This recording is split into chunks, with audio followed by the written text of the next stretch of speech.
Welcome in this Monday morning. All right, I got to keep my time straight. Got Brucey Laird on the phone. A big, great win for the Ravens, 23-7. Uh, First thing I got to go to, Bruce, is you saw with about 3 minutes left, they still had three timeouts left, and yet it's kind of like they threw the towel in. It's very unusual that they didn't at least try to do something. They really ran out the clock.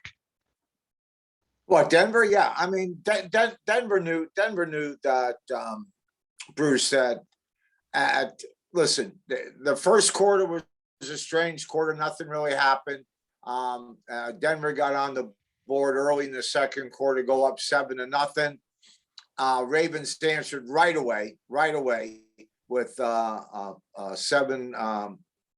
7 points again to tie it up 7-7. And then after that, it just slowly became a Baltimore Ravens football game. Denver being 3-0 at home, the anticipation. Obviously, everyone knew who they played. They hadn't played anybody that won a game. But at the end of the day, they're home. Their defense is playing well. You thought you'd have a pretty decent football game. Ravens just took it right out of their hands, Bruce. Yeah, Lamar was 22 for 37 for 316 yards. Uh, the team only had 102 yards rushing. He did mix it up to Prochet and Andrews, got everybody in the mix, and thank heavens Hollywood came back. All right, Wow. and certainly an incredible catch. You explained to me what they were saying, that he kind of split the zone and nobody followed him. I mean, how can a guy be 30 yards open? This is an unbelievable play that I've seen against double zone. So double zone is 5 underneath, 2 deep. Hollywood, with his speed, crossed one guy's face that had half the field, crossed his face, went into the other safety's half, who was not understanding what he was looking at because they got to play the whole field. Hollywood blew by the first corner, who they never got a jam on him in the first place, never slowed him up, went by him. Now the other safety on the other side of the hash mark, he's looking and goes, oh my God, there's a freight train now going by me at 100 miles an hour. He's 25 yards behind him, splits 2 deep defenders for a 59-yard bomb. Unbelievable. It's just blown coverage, but it is the Ackerman, Bruce. Speed absolutely kills, and kills immediately. And that's really what happened. You haven't seen that much. And I don't think I've ever seen that play versus double zone coverage, where 2 safeties have deep half of the field. So they're down 25, 30 yards deep and taking everything on. And Hollywood blew by both of them. Yeah, amazing stuff. Just amazing stuff. And he caught the ball, which is, after last week, a big factor. And he reached out, grabbed it, put it under his chin, had a big bounce on the turf, came up and caught the ball. A big time play, no question. How about Lamar as a passer today? It's always Lamar runs. I think he only ran for like 12 or 15 yards, but he was pretty darn sharp as a thrower today. He was, and I've been looking at him like the last game he played against Detroit. Again, Detroit, not a good football team. Can't win games, give up games constantly for over 20, 25 years. But Lamar passed better, Bruce, in that game than I've seen him in a long time. He's hitting the outside guy. He's getting outside the numbers. He's got a little touch and a little floater on it. And you just look at him progress.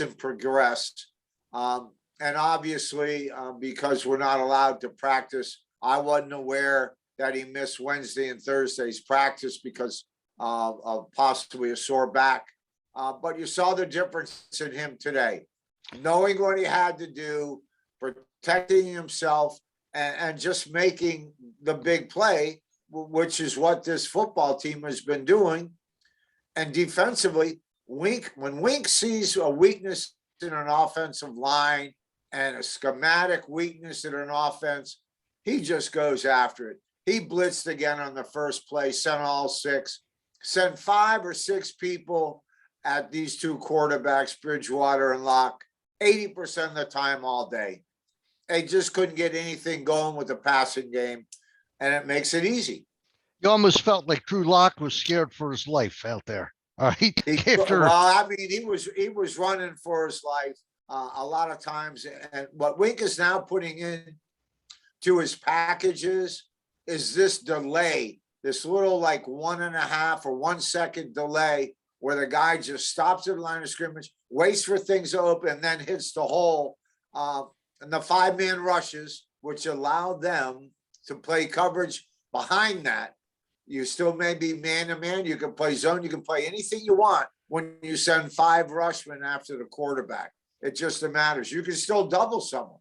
If you double someone, you're a mano away from somebody, but sending 5 allows you to do a lot of things, especially when the quarterbacks just and the line play just can't deal with it. And of course, the running backs to boot. The whole package of Denver trying to pass the football against this Raven defense was a great thing to watch if you love defensive calls and plays. On the other side, offensively, wasn't pretty at all for Denver. Well, it's funny. They said at the end of the day, the Ravens do not go on the road again until November 11th against Miami. They're home for 4 games, Bruce. I mean, they have Indianapolis. Don't they have 3 and then they're bye? I think it's 4. I'd have to pull the schedule out. They've got Indianapolis, Minnesota, Chargers, Minnesota, and then the Bengals. And then the Bengals, yes. Right. And then they go to Miami 3 days rest. And wow, did Miami look bad today or what? Holy cow. They stink. Oh, they were just awful. Unbelievable. You know, Bruce, I mean, this is what we're going to see more. Now we're at a 17-game schedule. I think really what we're going to see by week 10 is the 8 elite teams of the National Football League that always show their colors around that time. 12 will make the playoffs, maybe more with this new format. But you know that 8 group that's there each and every year, they'll be there, and there's a 4 changeover, right? God, you look at Pittsburgh's awful. Look, a lot of awful football. I mean, it was hard hanging in there for the last 15 minutes of this game. I don't know about you. Yeah, no, I was just waiting for it to end. I kept on saying, well, maybe I'll call Bruce and start early, all right, for once. So Latavius Murray, all right, he's been, what do you call him, journeyman-like. He hasn't done anything spectacular, but he hasn't fumbled the ball. He hasn't gone off sides. He hadn't dropped passes. How do you rate how he's no J.K. Dobbins, but has he been okay in your eyes? Oh yeah, totally. I mean, listen, they can mix and match, which they have been doing. It's going to be interesting what Bell ends up actually contributing towards the end of this. Well, let's say from week 5 to 6 on, see what happens with him. But he's a runner. Williams a runner. I mean, you're gonna see them, and you can interchange anybody because that running game is powerful. They counter, they pull guards and tackles, they get things going, and obviously with the pistol and Lamar in the backfield, pulling it in and out of running backs' bellies and then running himself. We'll see where we are, but a very, very good win. I thought Denver had a little bit more than what they had. I knew they played some weak sisters to go 3-0. But I think you really give the credit big time, first of all, to Wink Martindale and his defensive football team early on, just kept them out of the game. And really, towards the end of that third quarter, going into the fourth, when we had a 13-14 play drive, again, watching what we do to other football teams, keeping them on the field. They can't Denver defense couldn't get off the football field, going down there and then putting up 3 points. The game was over. We really didn't need to watch the last 15 minutes, but that's what you do if you're a Ravens fan.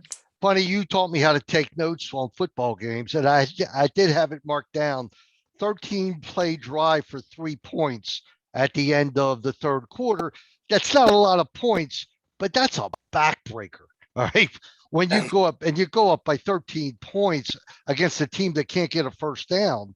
I mean, to me, exactly. And with a new quarterback in Brucey, I put right there, 13 play drive takes them 20-7, game over. Yeah, you taught me well. You taught me well. If I knew what I had to do for a honeydew list, I would have started doing it. But wanted to stay on point with you for this show. I have to ask you a question. John Harbaugh has this habit, and I'm not sure why or what it's about, but he loves to talk and trash talk players of another team. All right.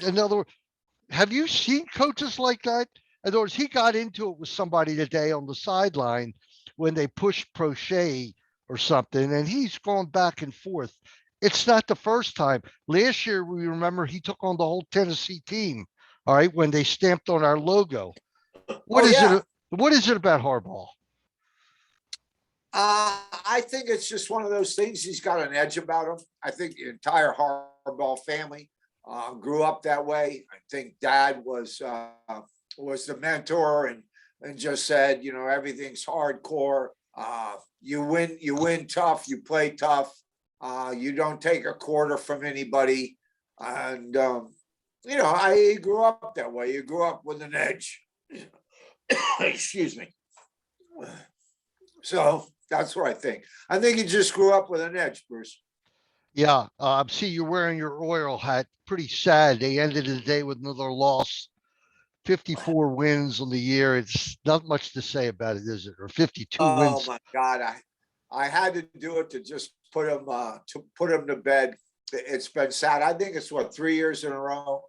I get COVID and stuff, but I've been a very, very big fan of the whole organization. I love Peter Angelos, what he's done for this town and this city, and for many people that no one knows anything about and will never be talked about because it's just the way it is in this town. But it's sad to see where they're going, and I don't know if they can get out of it. No, getting back to the game. We talked about Latavius Murray. I am concerned about the run game. It doesn't seem to be there. Now, maybe teams are just taking us out of the run game because they're tired of getting run over. I don't know. And I think also Lamar was he's not running like he was, as far as it could be this back problem, or it could be orders from Harbaugh that enough's enough, just, become a pocket quarterback or do the best you can. Does that concern you at all, that the running game is not producing these big plays like it normally does? Well, I don't think so. I mean, Denver was very, very good against the run. They got a very good defense. Let's put it. They got a good front. And I'm sorry, but the end of the day is, I mean, Lamar is going to have to learn that you take your shots, and when you don't have to put your body in harm's way, don't do it. He really knew after the first quarter when they came right back. Here's the heartbreak. You're in Denver, you're home, you score 7, you go up. As soon as they get the ball back, you let everything go, and they put 7 back on you and tie you up at home, change the crowd, and then it was all Baltimore from there. Lamar didn't have to do anything. And again, you have a 59-yard pass play blown by 2 zone coverages on both sides. 2 deep safeties get blown by 20 yards. And then you have that and one thing after another, blown coverage after blown coverage. I didn't think Denver could beat themselves, but they certainly didn't help themselves have an opportunity to win this game, Bruce. It's funny. I know, you're not a gambler per se, but this game was pick'em. Actually, Denver was 1-point favorite. And you sit there and wonder, did they not look at the fact that they played the Jets and the Giants, and they played team, even though both teams won today, they weren't Yeah, playing powerhouses. And it was like, it's kind of like what happened to my guys right there on Friday night. All right. When they yeah, faced the number 3 team in the country, and it was like a different ball game than playing Kent State, yeah. and Well, no, I mean, Iowa's a legitimate top 15 uh, college program in the country, if not better than that. well, they're But rated 3 now. they're rated 3. Yeah. Yeah. Well, that's Kurt Ferentz and everybody here. But I mean, everybody gives such an edge to this home field advantage, and rightfully so at times. But Bruce, you're looking at the Baltimore defense going into this game. They're 24th in the league in total yardage given up. So, everybody's better than them, but 6 teams. They're 30th. They're 30th against the pass, and they've given up the most points allowed in Raven history in the last 3 games. So, they figure, okay, you're in Denver. I mean, I really don't know how Vegas and the fan duels and they all do it, but I thought they would have a hard time winning. I personally thought they would have a hard time winning. I gave Denver a little too much credit, and I thought they had a better offensive football team than they have. That's to say the least. Now, you look back to Ravens' last 2 weeks. You had that tough game against the Raiders, which your quote was that Lamar played out of his mind. Even with the 2 fumbles against the Raiders, he was unbelievable. Then they come home and they defeat Kansas City on a great play by the rookie from Penn State, where he knocked the ball out of Hilaire's, on a running play, recovered it. And then last week, they really lost the game. Somehow or another, they put a W up. But Sure. let's be real, they lost that game, and they just some miracle went their way, and they had a lot of guys out, so that's a reason. When you get 2 games like that, where you get a break and a break, you could have been 0-3. You know it as well as I do. You Yep. very easily could have been 0-3, and you come out of that 2-1. Does that work on your psyche and said, hey, we've gotten a break. Now let's take it to the house? Because that's what it looked like today. It looked like a different team. Yeah, and it does. This is what it gets into that locker room, Bruce, where everybody starts understanding and believing. All I got to do is do my job. Do my job first, play football. That saying's been going on for 100 years in the National Football League and probably in colleges for 200 years. Every play's a big play. You hear that often. But when it starts hitting you and you realize it, and you as a player, it happens to you as a player while you're in this mist of hearing all that, and it happens to you on play 55 and you're on defense and you put your hand up and knock some play away that stops the 3rd down and a punt, and you win the game, then that psyche gets to everybody. You go, you got to believe, and you got to talk about it, and you got to let everybody know it happened to me. You can be the guy the next time. Everybody's got to do that. If we do that, we're going to win more games than we lose, because we're not going to turn the ball over. We're not going to be stupid and make stupid penalties. We're going to do our jobs first. And then the National Football League in the last 20 years, in my humble opinion, has really gotten to the fact is once you make the playoffs, the new season begins and you start all over again. And Ravens have been very successful doing that. And that's what the league has become. The old days of, division stuff, it doesn't matter. Get to the playoffs, the new season starts, and we have a shot of winning. Yeah, Because you do. Yeah, no, there's no question. Everybody teams, enters it equal, and home field is not life and death. And wild cards win. Anybody wins. The best team wins, I should say. Yeah. And look, last year, I think Tampa had to go to the Redskins to play their first game, which was ridiculous. They're on the road. Yeah, they're on the road. It didn't matter.